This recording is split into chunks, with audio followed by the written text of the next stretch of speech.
Come on. Hey, there it hang on, it's live. is. Welcome to Section 31, episode number 347. I'm Dan Hammond. And I'm Roke Schindler. This week, we've got a few scattered things to talk about. We're going to try to talk about, as you said, Star Trek Disco. We're going to talk about this box that I got here in the mail a little while ago for another game that I'm excited about. We're going to talk about something that's going on this weekend, big time, and we'll go from there. So what do you want to start with? Well, first off, it's not Star Trek Disco, although that works, but it's the entertaining acronym, or lack of acronym, because nobody wants to call it STD, is Disco Trek, like discotheque. Very good. Yes, you had sent me a note. I was up for some StarCraft on like Sunday night. And I said, "Hey, last time you were about to text me and I want to play." Like, hey, I'm ready to play right now because I've been working on Rocket Race stuff all weekend. I had some time. I was already in the game. I saw you had logged in, but it was several hours ago. And you sent me a note, something about, I'm like, Star Trek Disco, what I'm just going to pretend I know what that is and keep going with my day. And Disco Trek, yes, got it. So Disco Discovery, got it. So you saw the first episode. Did you see beyond that? I'm caught up.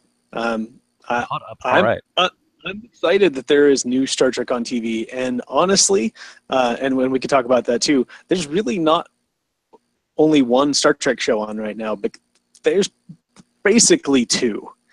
And I have, see, what I can do is I can spend $20 without thinking about it to get the whole series of the Orville. I don't have a problem with that, and I've almost clicked that button on Amazon more than once. I do have a problem paying $10 indefinitely. That's I don't know why. It's not that much, but it's just too much of a burden, and there's literally nothing else on CBS that I want to watch.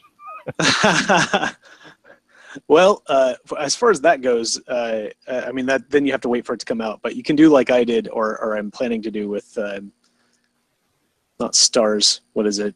Is it Stars? Maybe it is. But I've been wanting to watch American Gods since Easter, and I've been pushing it off. I was restricting myself from watching it until Masquerade was done being written. And that took so long that by the time I finished writing it, I didn't really have time to watch it because of other Masquerade commitments. But now that that's done, you can get a month free, and I'm just going to sit down and binge the whole thing in my free month. Sure, yeah. So if you're willing to wait until Disco Trek is done, but that is it's because it's a network, quasi-network show, it's going to be week, and it's probably going to be a lot of episodes, unlike a lot of the kind of modern cable shows where you only have to worry about 10, 13 episodes. Yeah. When is what? So I'm so out of the loop. What night does it broadcast, so to speak? Sunday night, and that is a nice thing about CBS All Access. Unlike most of the other streaming things I've seen, as far as current TV goes, it's on right away. At least It was last week. I guess that's the thing. It's not really restreaming something that's on television. That was just the first week.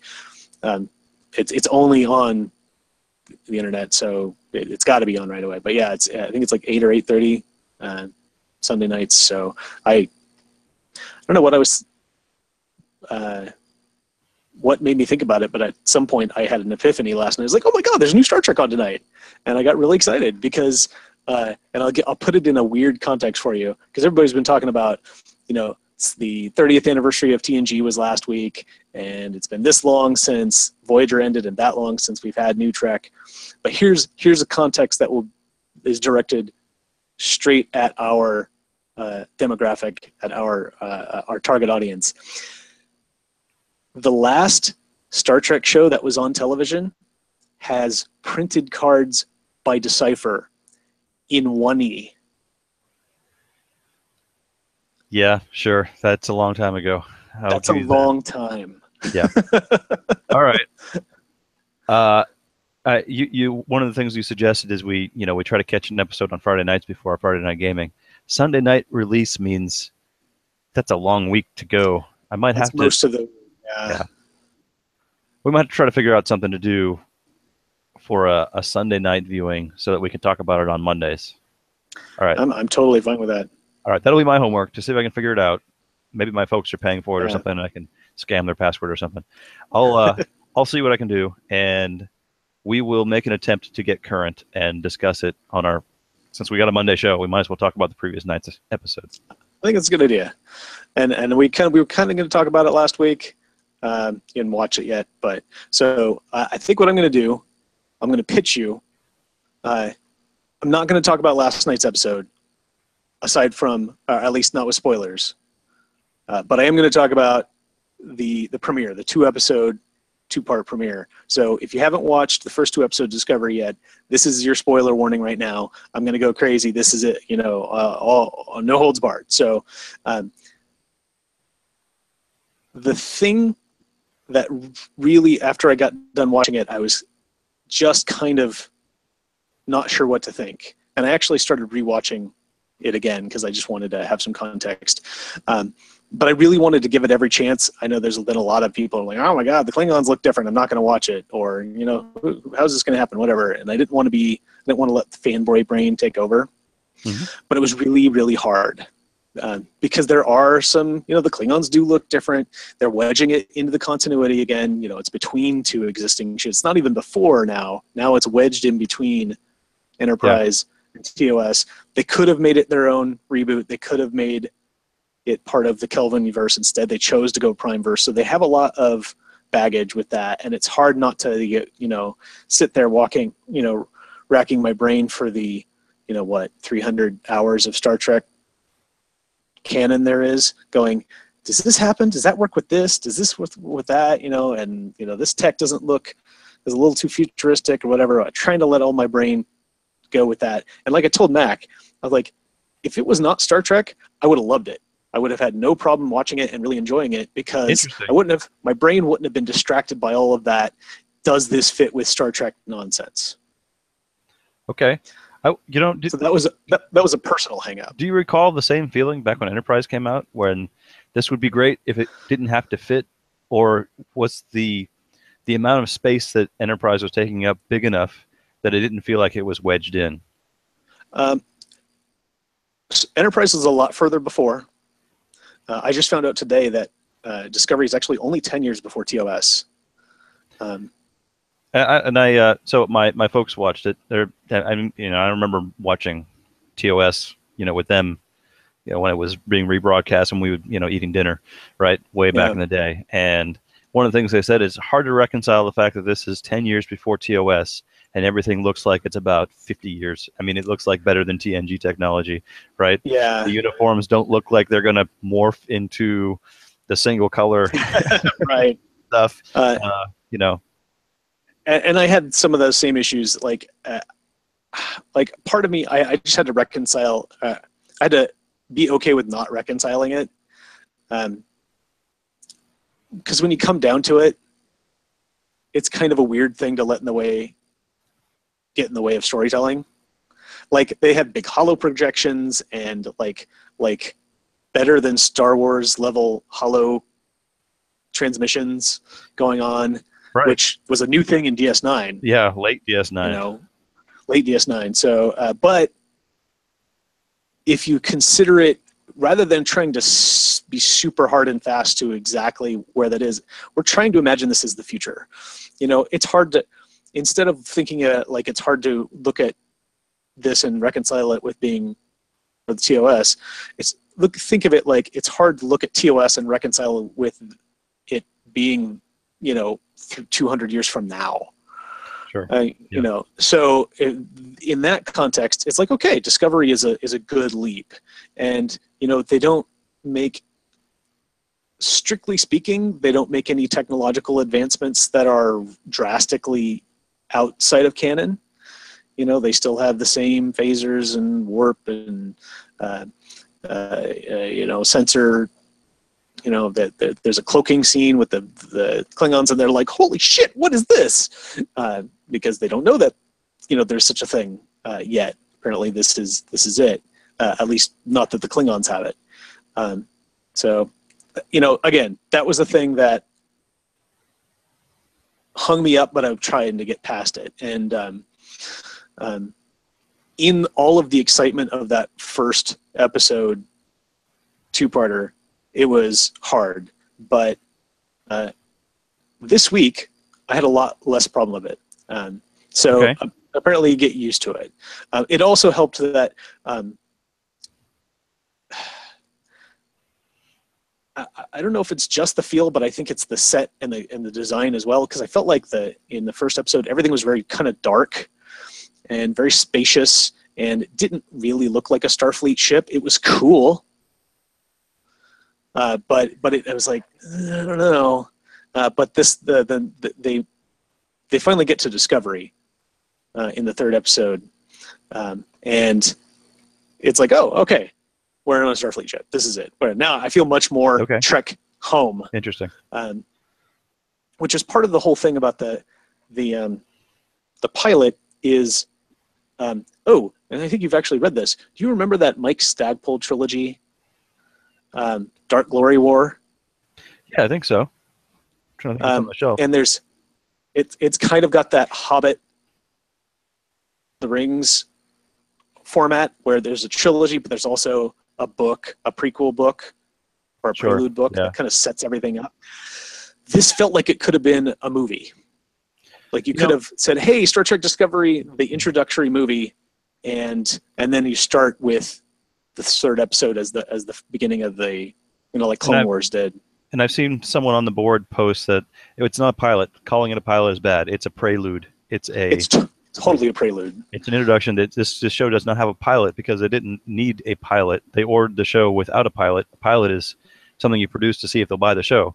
This is not something that happened. Point. So it is a 2-part prelude to lead you into the show. So in that case, what you're saying makes a lot of sense. Yeah, and it's because it's so. I mean, you get the feeling it's going to be very serial because of that. Because Star Trek doesn't need that, and none of the other episodes have done that. I mean, they've had their premiere and they've been set up for the series in as much as, okay, we're throwing this ship to the Delta Quadrant and now you have to get back. Duh. Or, hey, Captain Sisko's the emissary. Weird. I'm sure that's not going to come back to bite us in the ass. Or, Q, we meet this Q guy and, okay, well, we outsmarted him, but that's done.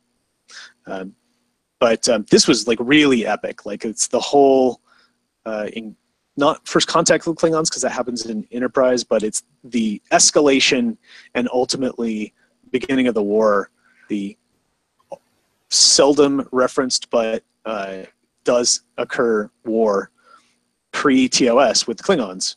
And I was talking to Charlie about it this weekend, and I was like, that was always kind of in the back of my mind, distracting me from the whole premiere was, does this happen? Are we gonna does it escalate this much? Are we like really? And I was like, oh, okay, we're at war. I guess we're at war. Like waiting for things to calm down, or how are they going to resolve this? Or just going to be edgy, or kind of on edge with relations? Nope, going to war. This is going to be all out. And I guess a lot of people are clinging to this one line that Picard throws away, I think in yesterday's Enterprise, where he references one extremely bad contact, not first contact, but a contact with Klingons that led to decades of war, or years of war. And that maybe this is that. So, so that kind of, that's something that makes it fit in the canon. You're like, okay, well, they've got it. It's certainly nice that they picked something nebulous enough that wasn't well defined. I mean, I guess that's what you have to do. Yeah. And this certainly answers a lot of questions that everybody had beforehand based on the announcements they've made that kind of didn't make sense at the time. Like, okay, we have Michelle Yeoh as the captain, but she's not the captain of Discovery. Okay, well, she's in the captain of the other ship. And, we have all these characters that we're not going to see, or only going to see a little bit on Discovery, and all these characters in the credits that we don't even see in the first 2 episodes because they're on Discovery. And there is a time jump to get it all set up. So the I don't want to say plot twist, but it was certainly unexpected, was in the whole course of them encountering the Klingons and deciding what to do. The lead character, who was the first officer on the Shinjo, has traumatic past with the Klingons. Her parents were killed, and then it's an attack. She was raised by Vulcans because she was an orphan. They picked her up, Sarek, as it turns out. But she still gives into emotions when she encounters the Klingons, and she's like, no, we have to attack them first. That's what the Vulcans did. And she mutinies to make it happen. Even though her captain is her mentor, and she thinks she's saving everybody, we have to attack them, then they'll understand. That's what the Vulcans did. They attacked first because that was what the Klingons respected, and eventually they'll relent and respect our strength, and we can have peace. So we got to fire everything we got at them. No, that's crazy, and she does it anyway. And there's a whole big thing. The second episode is called "The Battle of the Binary Stars" for very good reason. But that mutiny is kind of what is the impetus for the rest of her setup on Discovery, because then you're like, oh, okay, this is a lot more sense that she can be the lead character without being the captain. And there's some things happen in last night's episode I'm not going to talk about yet that make it a lot more sense that, okay, I would have rather had Michelle Yeoh as the regular captain. I would have liked to have seen that. Can I watch Star Trek Shinjo? Because I like that crew. I like that captain. That was a cool dynamic, and I would have liked to see a lot more of that. But based on what is happening on Discovery and the things that the captain is doing, I definitely think the casting is much better. I withdraw my earlier objections of that, because she was much cooler as the mentor. Even though I'd rather have her as a regular, and Jason Isaacs is super cool as the kind of creepy, kind of crazy, like war at all costs captain, even though it's another white male captain in Star Trek. So I'm interested to see where that goes. Okay. And I'll talk about that a little bit more, but yeah. So premiere, let's say very much starter movie. Okay. Let's say first 3 episodes compared to another season, another series, DS9 or TNG. Well, TNG was, oh my God. Encounter Farpoint is all right. Naked Now, which is a rehash of a TOS episode and kind of cheesy. And then you get crisp and clean and no vaccine. You will have no peace treaty, no vaccine, and no Lieutenant Yar. That's not really not a very high bar. Is what you're saying? Not a high bar. I was never a fan of Emissary. It was a little weird. And then you get past prologue with Odo, which is kind of But I did like I think one of the other first 2 is the episode with Tanalos, and you get the Shikar, not the Shikar Underground, the other violent Bajoran resistance extremists that he was a part of. That was pretty cool. That was a good setup, and you got the Dura sisters, and that was pretty good. Voyager, whatever. As a setup, Caitlin did not watch the premiere, but she watched episode 3 with me last night. And I gotta say, I was much more on board after episode 3. I very much felt like we're in a groove again. There was a little bit of beef where I was like, oh, okay, we're on Star Trek again. This is much better. But she was like, I haven't even watched it, and I'm interested. Okay. I didn't get any of the setup. She got the previously, which was actually a pretty good summary of the first 2 episodes. And so she's like, yeah, okay, I'm intrigued. Let's see where it goes. So I think it's strong, and I'm excited to see. I've always been a big proponent of more serialized Trek. I know it started off being episodic, and I know TNG did a great job of being episodic, and it was great. But I love long-form storytelling, and this is definitely in that vein. Obviously, TV has gone more in that direction these days. But yeah, you can definitely feel like I'm much happier with the first 2 episodes now that I've gotten a little bit into the rest of the season and see, what it's setting up and where we're kind of going from there. All right. Well, I think you've sold me, so we'll figure something out, and then we will make a point to do a viewing Sunday night, and then we'll chat about it on our Monday show. Sound like a plan? Sounds awesome. All right. Very good. Topic number 2 is not Star Trek, but I am very excited about this box that I got in the mail. Can you see what this is? It's a Magic Commander Yeah, Dragon, I'm assuming. they made a Commander Dragon, and I already had a Commander Dragon deck, and this is going to pretty much integrate itself with it, and I'm excited. And at some point, we'll probably give you a deck so we can all play one big game, and you'll be much less excited than I am. However, I haven't been able to open that up because I've been way too busy. Much as you were holding off on watching that show, I've been holding off on cracking that open until all our puzzles are done for the race. So soon, and maybe race day. Actually, yeah. Once we're off to the races, you're kicking it back. So usually my days are pretty much done.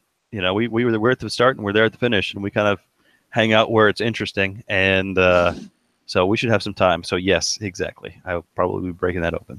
Nice. So anyway, all right. That was a brief interlude, and back to Star Trek. This weekend, starting before this weekend, is our World Championships. So,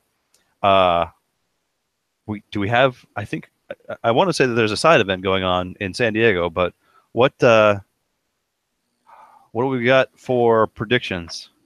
Do you have any idea who's going? What we're looking at? I don't. All right. Fair enough. I know Matt's going. Yes, that's what I'm going to say. Matt's going because he won't shut up about trying to get people to play Tui with him. Good luck to our representative, Mr. Kirk, who's going out to Orlando. I know Daniel's going to host. I'm expecting Daniel and his clan to breed all the tribbles. I'm expecting some sexecution from Nail, who's flying out with Patty from representing the UK. I'm hoping everyone has a great time. I'm assuming Ken is there because he posted about being at Disney World. Excellent. I'm looking forward to some stories so we can chat about next week, and we can talk about not only the winners but what the fun that's being had, because they've got a lot of events, they've got a lot of side things that they're planning on doing, and a lot of hanging out. So. They have been setting up quite a big show, so I do look forward to hearing from Matt how it goes and just seeing everybody's post about it. So we'll have some intel about that. Hopefully, it might be a little too soon right away after, but hopefully we'll be able to get something put together next week. We should certainly have some results, maybe some decks. We can talk about that kind of thing.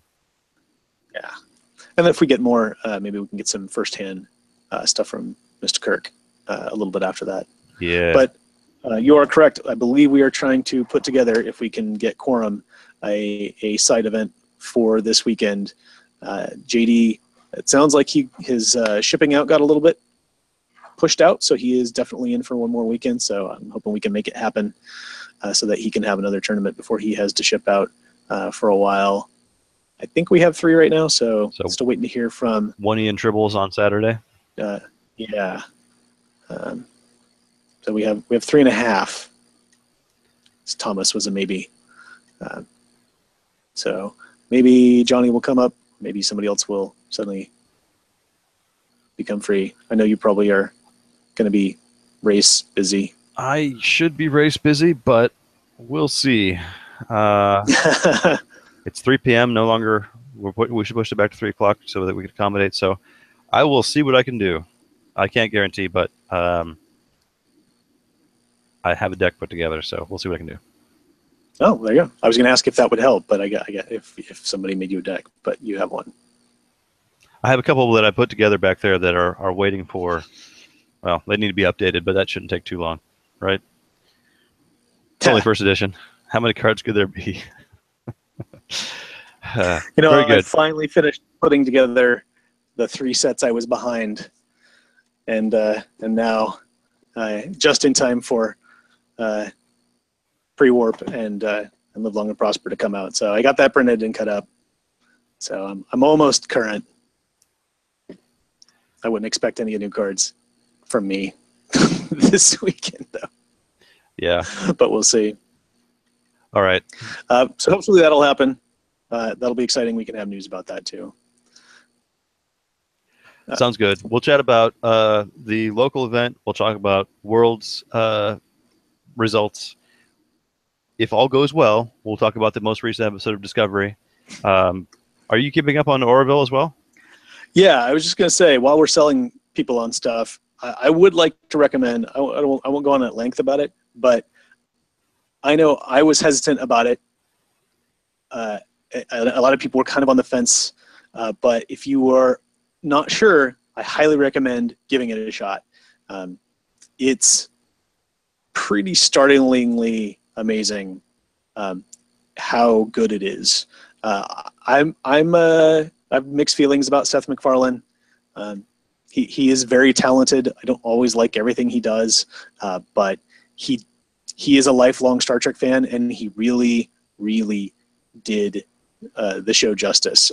Like I think somebody mentioned at a gathering we were discussing it that he was been probably trying to pitch this as an actual Star Trek show and couldn't get it past Paramount, so he just went off and did it. And particularly the last two episodes that aired, 3 and 4, really like early, season 2, season 3, call it good quality TNG episodes. Like these could have been good. I mean, my concern is, right, back in the day when Star Trek was TNG, was on, there was a lot of, from what I've seen, stories were pitched all the time, and at some points they seem to be scraping, I won't say the bottom of the barrel, but they were tough to find topics and episodes and things to do.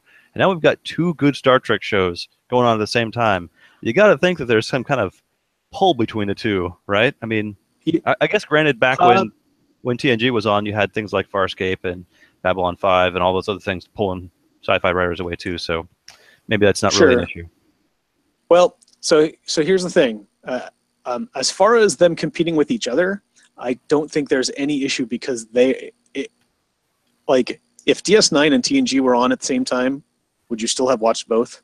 Yeah. I mean, that's very much the feel. Like Discovery is darker, it's more serial, so there's going to be an overarching story that's going to be kind of doled out with other stuff sprinkled in, whereas Orville is very TNG style episodic. Like here is this dilemma this week, and here is this dilemma this week, and it's a kind of almost, it's actually even better than that. I was going to say my best hope was that it was going to be Scrubs in space, like kind of a hey look, doctors can be, being a doctor isn't always super serious business. It can be kind of goofy and day-to-day weirdness, just goofy characters and stuff.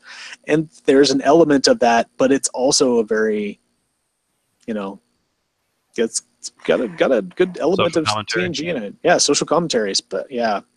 Okay. So. All right, then I have about 6 to 8 hours of dedicated viewing to do between now and next Monday, and I will make time for it, and we will discuss a couple of shows, we'll discuss Worlds, and we'll discuss the local tournament. That ought to fill up an episode. What do you think? I think so. In fact, I think that's a plan. Sounds like a good plan. All right, so you at home, if you're not watching already, feel free to go ahead and watch either or both of those shows so you can follow along here, or you can just hear what we talk about it, and maybe you'll that'll be enough to entertain you. I'm not sure, but if you plan on watching those and you have a suggestion for maybe how offset we should be before talking about it, let us know, because I think maybe we might want to offset a week for Discovery just to give people a week to watch it. Yeah. So that's something to consider. We've been watching the YouTube comments, so you go ahead and just post it there if you're watching it on there. If not, you can send an email to section31@danhammond.com. Perfect. Oh, that sounds like all the intelligence we have for this week. We hope everybody going to Worlds has a good time, and good luck to everybody. Expand your power in the universe and boldly go. In the meantime, I am Sir Rogue. And I'm Sir Dan. And I will expand my power here at home at my World Side event. And I will apparently watch 8 hours of TV to end.